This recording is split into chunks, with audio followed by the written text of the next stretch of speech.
গৰম বতাহ আজি ৰহা সমষ্টিটো সকলো দলে উঠি পৰি লাগিছে নিৰ্বাচনী প্ৰচাৰত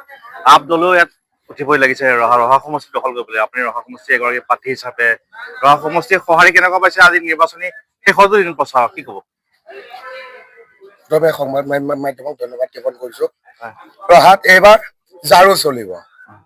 ৰহাত ৰাইজে হাত আৰু পদুম ফুলৰ ওপৰত বিশ্বাস ৰাখি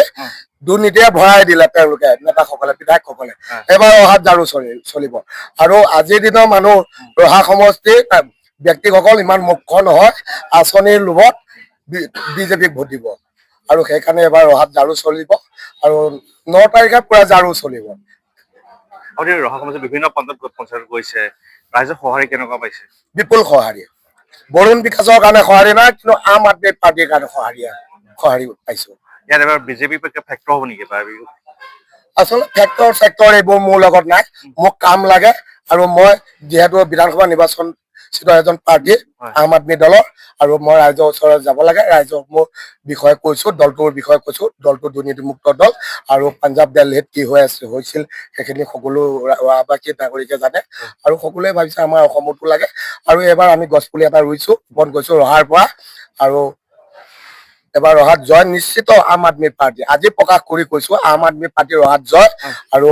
2031 কিন্তু অসমৰ জনসাধাৰণে কিন্তু আম আদমি পাৰ্টিক আঁকোৱালি ল'ব আৰু আমিও কিন্তু অসমত আম আদমি পাৰ্টি চৰকাৰ গঠন কৰিম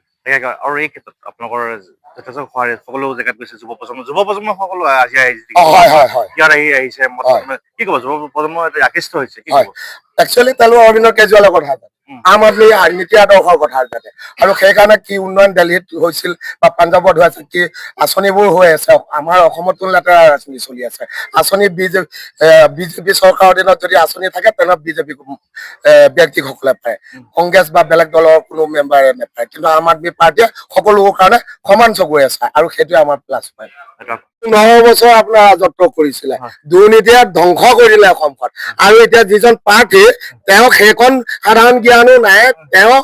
ৰহা সমষ্টিৰ ব্যক্তি হয়নে নহয় সেইটো সন্দেহ হ'ল এইমছখন তেওঁ কয় যে বিজেপিয়ে লৈ গ'ল ললিপপ খুৱাই কিন্তু তেওঁ কংগ্ৰেছৰ দিনতহে যেতিয়া তৰুণ গগৈ চৰকাৰ ডাঙৰীয়া দেখাত চিফ মিনিষ্টাৰ হৈ আছিল তেতিয়া এইমছখন ৰহাৰ পৰা লৈ গৈছিলে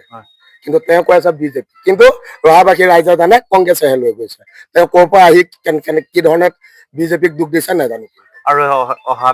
পাছত আজি নিৰ্বাচনী বহুত ব্যস্ত আজি কিমান আজি শেষ দিন আজি নিৰ্বাচন বিভিন্ন স্থানত যাব লাগিব আৰু আমাৰ এইখন সময়ত ধন্যবাদ আৰু শেষত ৰাইজক কি ক'ব আপুনি ৰহাবাসী ৰাইজক আপুনি অহা 9 তাৰিখৰ কাৰণে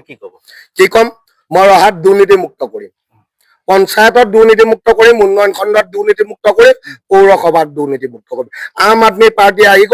আৰু ভাৰতবৰ্ষৰ লগতে অসমতো দুৰ্নীতি আৰু ৰহা সমষ্টিটো দুৰ্নীতিমুক্ত কৰিব পৰা এটাই দল আছে আম আদমি পাৰ্টি আৰু ৰাইজে এবাৰ বিপুল ভোটত জিকাইছে আম আদমি পাৰ্টি আৰু বিজেপি কংগ্ৰেছৰ প্ৰাৰ্থীয়ে কিন্তু মই আম আদমিৰ নামটোৱে ল'ব পৰা সাহসে কৰা নাই আৰু এবাৰ ৰহাবাসী ৰাইজে নিশ্চয় জয়যুক্ত কৰাব বৰুণ বিকাশ দাসক নহয় আম আদমি পাৰ্টি অৰবিন্দ কেজৰিৱালৰ আদৰ্শক ঠিক আছে আৰু 9 তাৰিখে সকলোকে ৰাইজে ভোট দিবলৈ আপুনি আহ্বান জনাইছে নহয় বহি নাথাকি সকলো আহি ভোটদান সাব্যস্ত কৰক আমাৰ এটা অধিকাৰ ধন্যবাদ বৰুণ বিকাশ দাস জিন্দাবাদ বৰুণ বিকাশ দাস জিন্দাবাদ এইবাৰ কি চলিব জাৰু চলিব